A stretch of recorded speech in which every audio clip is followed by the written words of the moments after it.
G'day and welcome to Black Opal Direct. My name's Justin.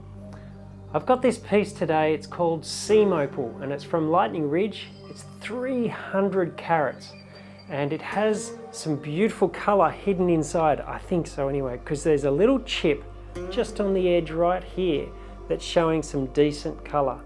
Now it looks like white opal, so I'm hoping that this colour's bright enough to for me to have a very unique kind of plan with this piece. And that's not to cut a really big stone, but to make lots and lots of stones out of it. So let's get on the wheels and see if my plan works. But before we get onto it, I want to show you where the opal comes from underground. So we have sandstone and we have an opal bearing level. These are all knobbies that we're finding, but this piece is a piece of seam opal which is found in a fissure or crack underground.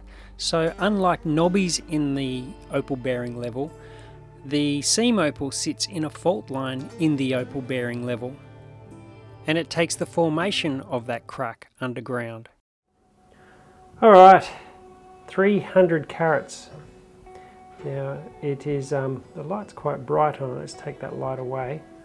Let's have a little bit of a look inside, see what's going on. You can see it glows quite well, so I'm hoping that it shows up some nice colour in there. There's sand on the back, so when I do that, it only just shows through just a little bit, as you can see, in patches, but mostly the sand stops the light. Get the machine going. A little bit of water.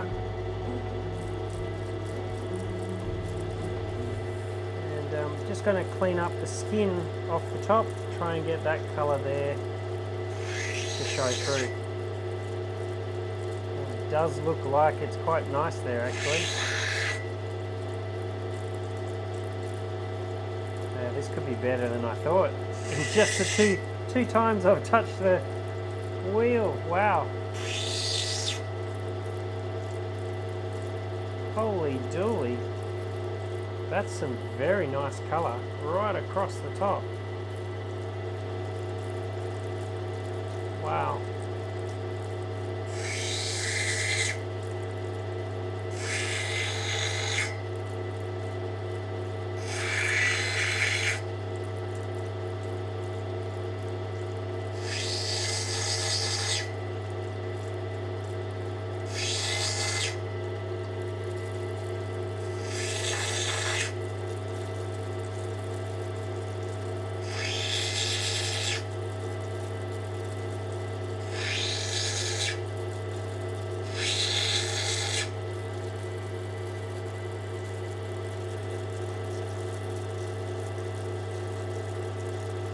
Whoa, baby. That's some very nice play of colour there. Take some of that sand off the top.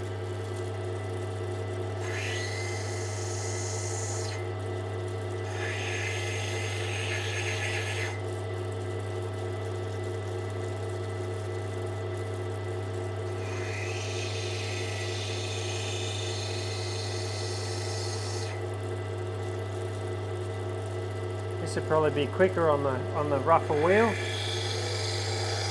This will all come up off much faster.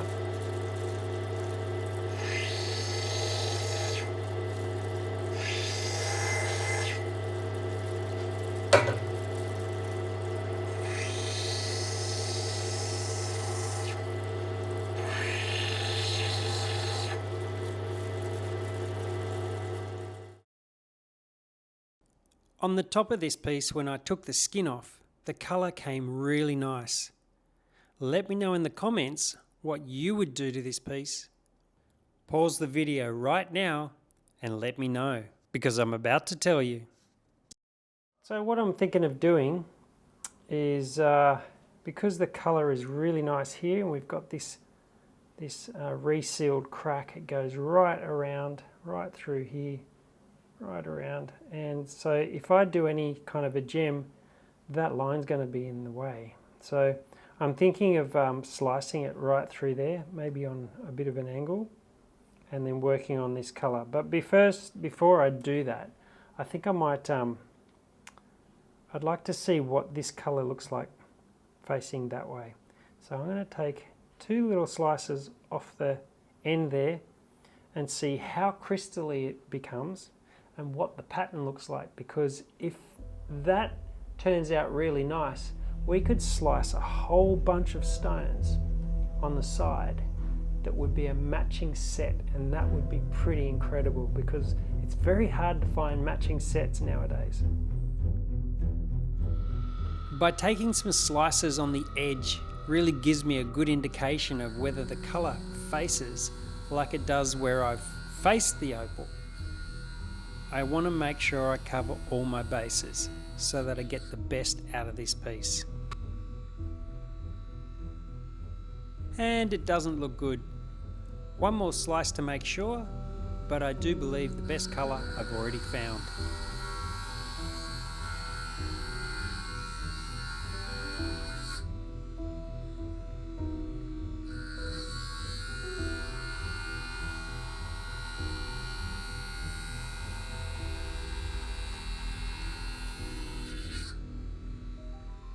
And that's a no. Time for plan B.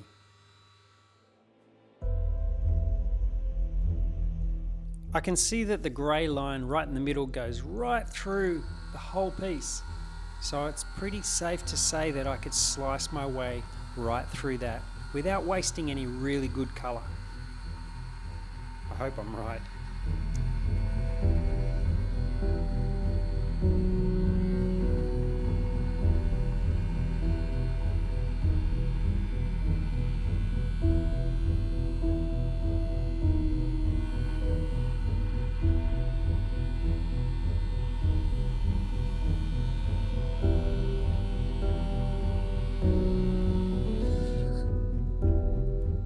Please be good to me. Don't slice through some good colour. Oh, I did.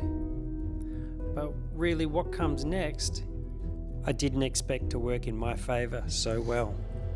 So it's my job to clean off the white cloud on that colour first and see how much of that colour really faces nicely. Because that's what I'm going for, is that striated pattern going right across the whole face. Wouldn't it be amazing? No, I won't tell you. Keep watching.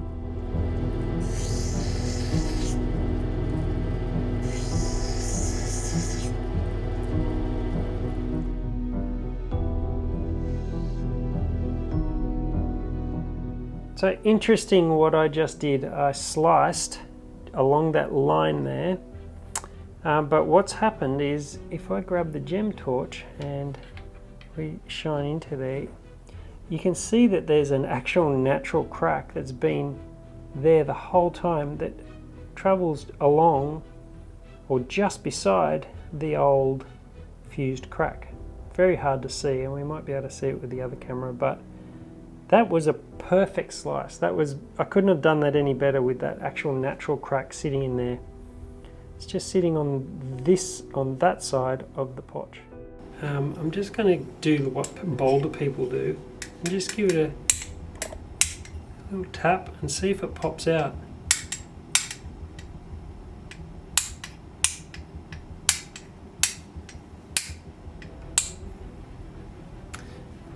It must be sealed somewhere. So it's there a bit, but not much. Alright, so what we're going to do, we're going to draw and slice up a beautiful set out of this whole long piece. So let's try and do some nice even sized pieces.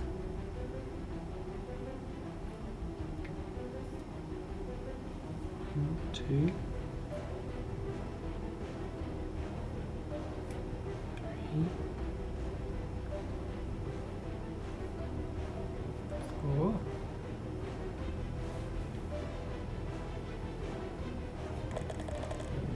five. What do you reckon? There's a possibility we could get one of the most amazing sets out of that. if we do it right. And also it's quite thick on this side, so if we bring it in a little bit, we slice it through here, we might be able to get more stones down below.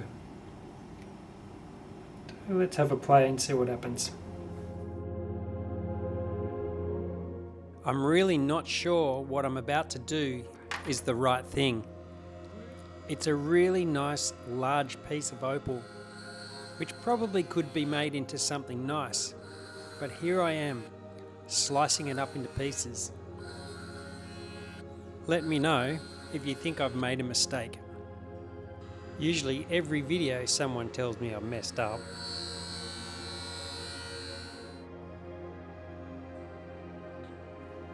They really don't look like much at the moment, and I'm hoping I can resurrect this and make it a beautiful set of opals.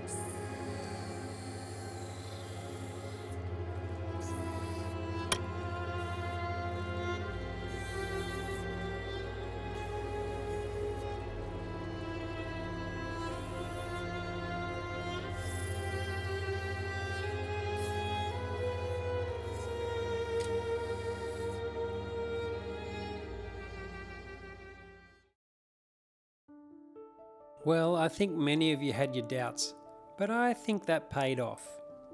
Look at this beautiful matching set. Now to polish them.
I thought I'd get my son in to learn how to polish opal properly, and what better way than to use repetition, using the same type of stone until you get it right.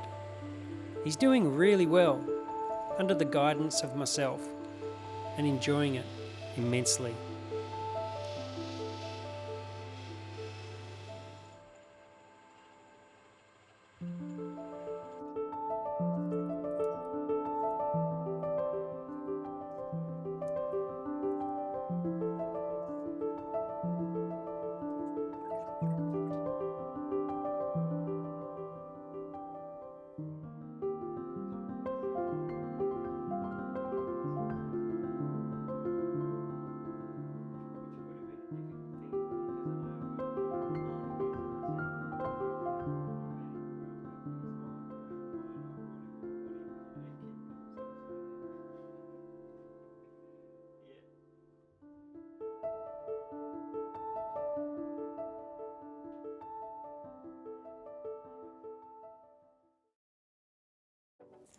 When I was younger, when I was just learning, it's the same thing with my dad. He would cut the stones and I would just polish them as I was learning. So bit of a full circle moment for you then. Yeah, it's very cool. It's quite fun. But anyway, let's get these on the scales and see what they weigh. What do you reckon they're gonna weigh? I reckon 25 carats. I reckon 34. 34? Oh. In the middle, 30 carats. That's pretty cool. Well, at 30 carats, these are around about, they're all perfectly matching, by the way. They're all around about the 500 a carat. So let's just do the calculation. 30 carats at 500 carat, that's $15,000. And could you imagine the bracelet that this thing would make? It would be incredible. That would be cool to see. Very cool. Maybe that's something we try and do in a future video. That sounds like it could be fun. Absolutely. Well, thanks for watching and we'll see you next time.